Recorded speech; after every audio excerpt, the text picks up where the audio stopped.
In my previous video I showed you how to download Premiere Pro intro templates. If no one has seen the video, see the link to the video in the description.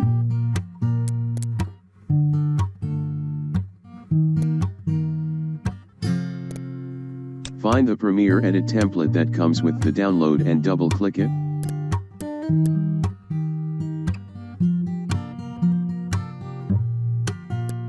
You will see that Premiere Pro opens up.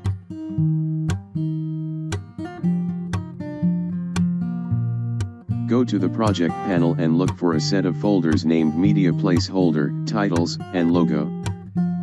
Not all templates will use this exact wording, but it will be very similar. In the timeline, select the title layer, then double-click on the media viewer to edit your text. Type a new title and make any adjustments needed to the font.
You can drag and drop your materials into place.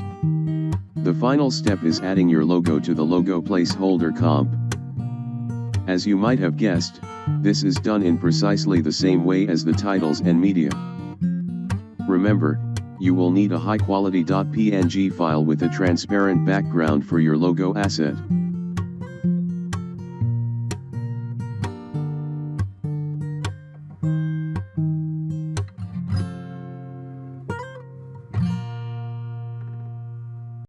If required, edit the scale, position, and rotation settings to reframe your media.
If you enjoyed this video and want to hear from me again, be sure to hit that subscribe button before you go.